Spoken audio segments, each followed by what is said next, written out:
You are listening to the IndyCar Report with Elijah Poe, and this week guest Michelle Garmon of the Tipton Tribune and Elwood Call-Leader, and it's only on the Central Indiana Sports Report.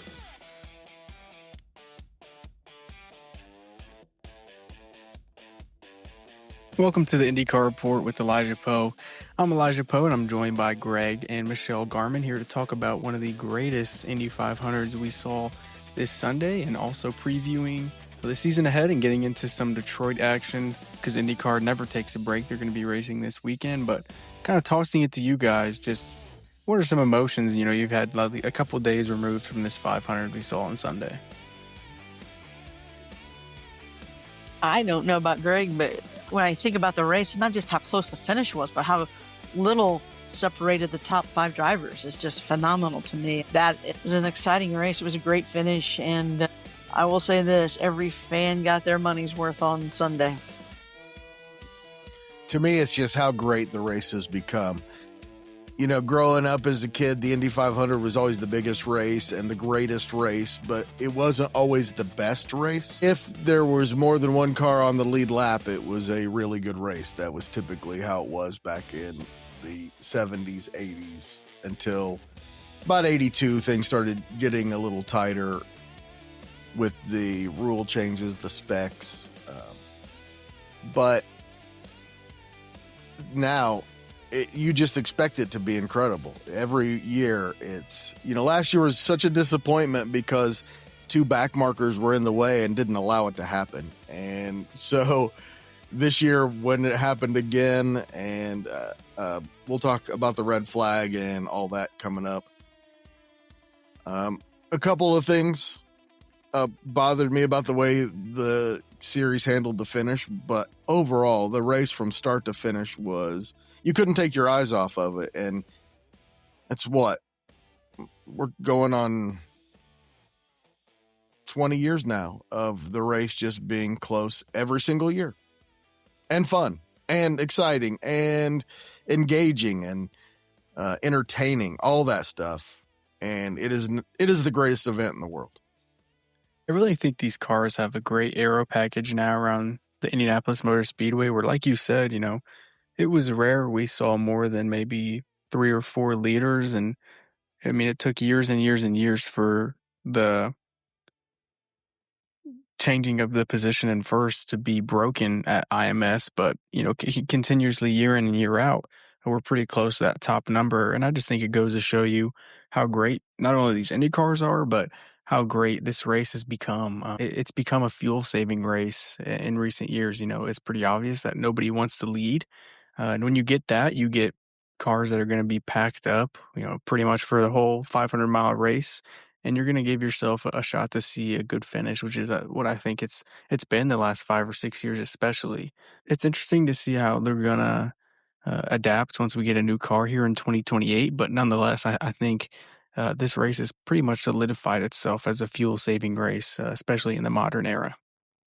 You could make the argument that the racing throughout the race was better in the early 2000s. You didn't have the leapfrogging at front, but you still had a lot of competitive racing even at the front.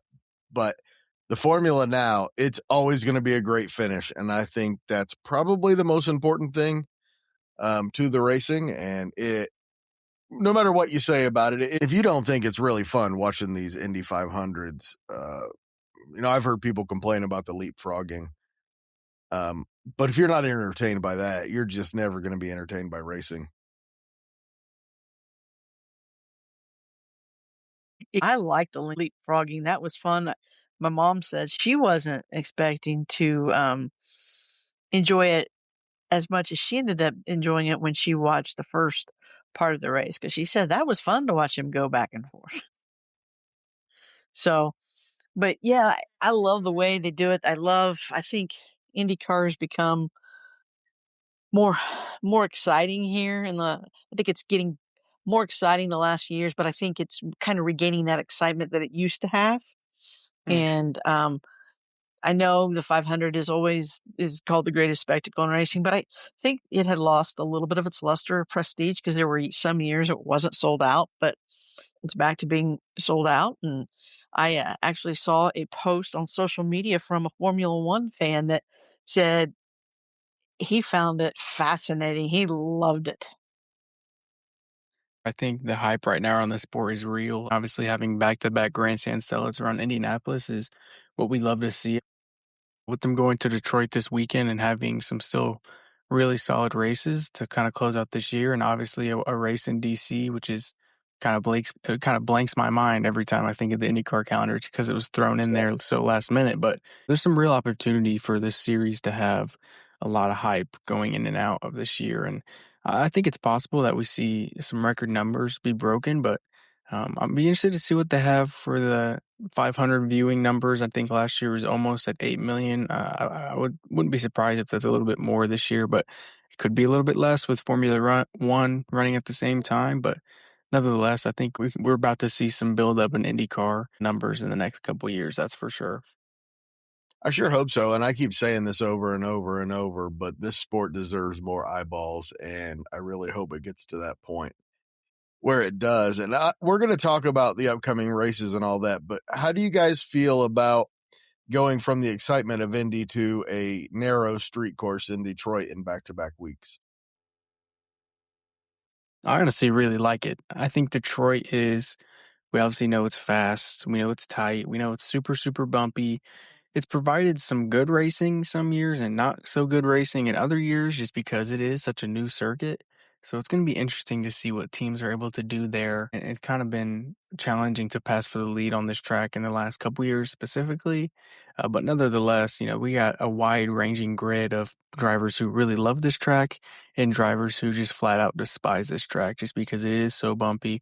It is so tight. It is so fast. So it's going to be a great entertaining watch. I think Detroit uh, no matter if the race is either good or not, I think no matter what, it's still going to be entertaining.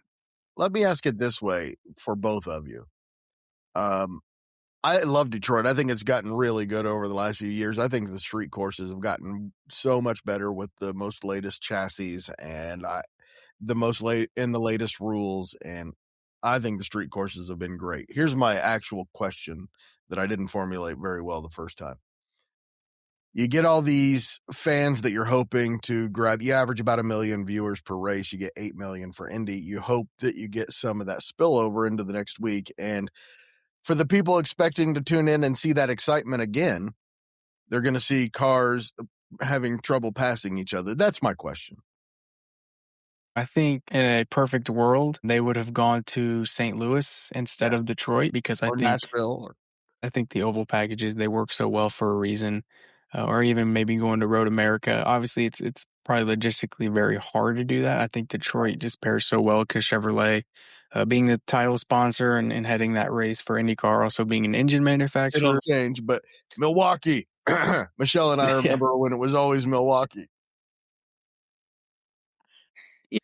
Obviously, because you always have, I think, a little bit of different challenges when you go from the oval to the road and from the road to the oval. And I know Indy does both races in the month of May, but the oval or the road race that they've created there at the Speedway is fun to have that extra race, but it's not quite as narrow and bumpy as Elijah says as actual street races. So it will be very interesting to see how it goes and how the teams adjust. Obviously, I think that the more experienced race teams or successful race teams that you have, they can make those adjustments on their cars a lot faster and work with the drivers a little bit quicker. But I agree. I think it's going to be interesting. But I would like to see more ovals. I'd like to see more IndyCar races, period. And when they add, I would love to see them add a couple more ovals. Build them yourself, Roger. He's definitely got the money, and honestly, kind of the race itself, I think it's just kind of pointing out to be like the street courses have been in years past. We have 3 really strong Andretti cars, and of course, we're going to have Alex Palou and Scott Dixon in the battle as well. Palou's won this race before. Kirkwood has been good at Detroit before, so it's going to be an interesting battle for the championship. Obviously, Palou's in first, Malukas in second, and Kirkwood is in third. But I'm really interested to see what David Malukas is going to be able to do after having just a disappointing finish in second at Indy. Obviously, second is a great result, but I'm sure if you asked every driver what position they'd rather finish, it'd probably be 33rd instead of Oh, he second. had the worst day by far, Elijah. He had the worst day of everybody. Here's my question is, David Malukas is in second now. I still haven't seen Penske on the street and road courses be up to the level of Ganassi, Andretti, or even Arrow McLaren. So I'm going to doubt Malukas can compete for a championship. I want to throw it to the two of you and see what you think. I still think Kirkwood's going to finish second. Probably. I think Malukas is maybe still learning the street courses because he is young and he's come over. And you're right, Greg. Penske hasn't seemed to find everything that it needs yet on the road courses, and Andretti's been really good. Kirkwood's been really good on those, and that's the thing right now. I think they're the top. Well, Ganassi and Andretti Global are the top road race teams right now, and then Penske's not too far behind. I'm anxious to see if how Arrow McLaren does. Can they continue to build upon, with Lundgaard getting a win on the road course at Indy, and can they build on that and become a consistent threat? And then I'm interested to see how Rahal Letterman comes back and does on the road course. And then how about which Graham's had small some team? success here. Yeah, and then which smaller team is going to maybe, make a little bit of a surprise run on the road courses? And does Rosenquist get a bump from this? Because he's awfully good on the street and road courses too. And, he's got that Ganassi help behind him. And does he make that run? Well, I honestly think Malukas, I don't think he's going to win the title by any means, but with 4 ovals left, and I don't think the Penske's obviously have it on the streets, but I don't think they're totally out of it when you get to the road No, courses of course either. not.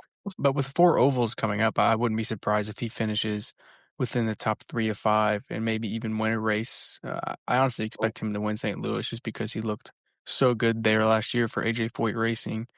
So I think he's going to get a win in here, maybe 2.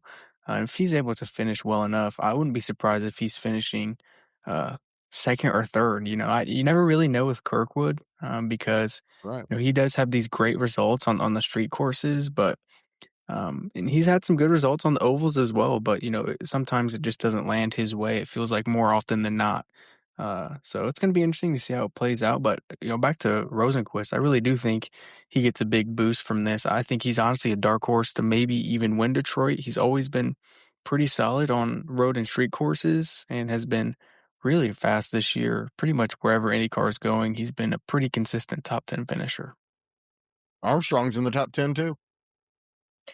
I'll tell you what I will be interested to see is Rosenquist is how he does come back this week because he's a good road racer. But when you win the 500, you have so many outside obligations. They want you in on all the talk shows. They want you here and they want you there. Because you're the Indy 500 winner. And I know maybe not quite as many appearances since you have a race the next weekend, but they still want you. So because you're the media darling when you're the Indy 500 winner. So it'll be interesting to see his first time through that to see how well he does come in and perform at Detroit. And I think it's going to be another big weekend for Aaron McLaren, who's had an okay season. It's been kind of all up and down for Aaron McLaren, but still at the end of the day, they've got Christian Lundgaard in 4th and Pato O'Ward in 5th. Right. Pato being just 85 points behind Palou and Lundgaard being 78. They're I both don't think great drivers, Elijah. Yeah, I don't think they're really in this championship fight, but I think they could maybe have some results to get themselves even farther out of it with some of the tracks coming up because it kind of feels like a crapshoot with Aaron McLaren. You never really know what you're going to get at some of these road and street courses. You know what you're going to get on the ovals with Pato. That's a guarantee. Christian's going to be good on the road courses, but when you get to a street circuit like Detroit, it's kind of just a big question mark, and they're in a period of time where they really need to deliver. By the way, guys, David Maluka still has never won an IndyCar race, which is incredible because he's such a good driver. June 7th there in St. Louis, that very good chance of getting it there. And then July 19th in Nashville. I think he's going to get one of those two, right? Yeah, I would think so. I think it's either going to be him or Newgarden in St. Louis here just a couple weeks. I think they bring well there in the past, and Lucas arguably had a shot to win it there last year, but just came up short. I would be shocked if he exits the year without a win, but then again, this is IndyCar. There's a lot of drivers that could win any given week. So he's really going to have to capitalize on the moments he does have, especially on the ovals.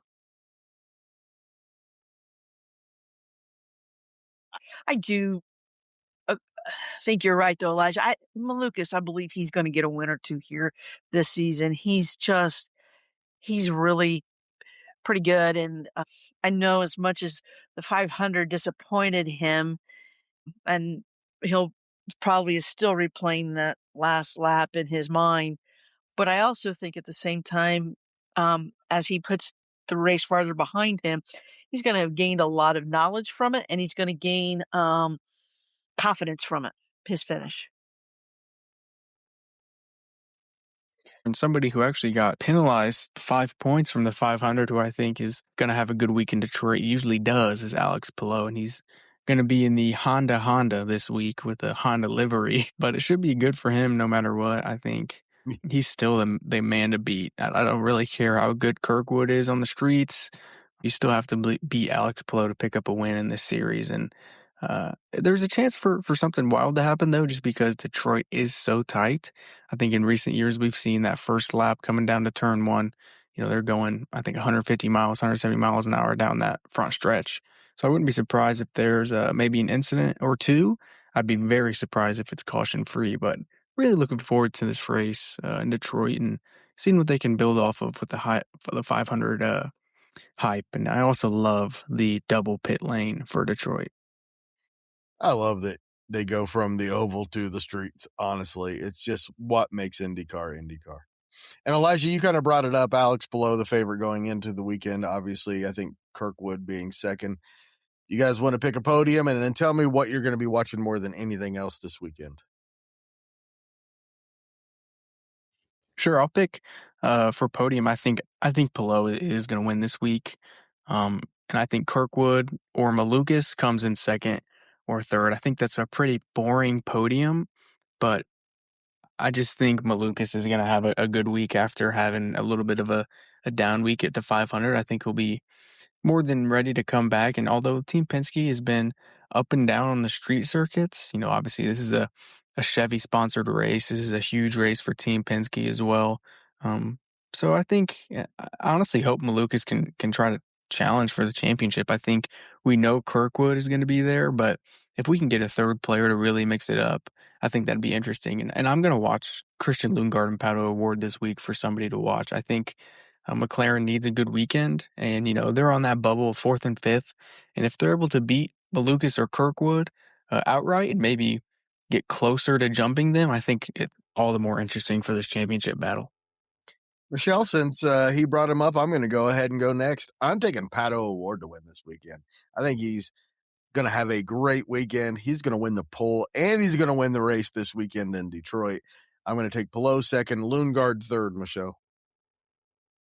It's funny because he brought him up, and I was sitting there thinking, I'm like, hey, there's been no Pato Award mentioned yet. And I think he's going to definitely be in the mix because I think he did a great job of doing what he did with a car that just fantastic. And let's face it, he was involved. He was one of them involved in that accident, correct? Mm-hmm. On Monday. Yeah. I think he's going to be fine. And, but I agree, Elijah. I think Palou's going to win. I won't be surprised if he wins. I do think Pato makes a podium finish. And I think Kirkwood will bounce back as well. And then in the top five, I think Malukas is in the mix for the top five. Yeah.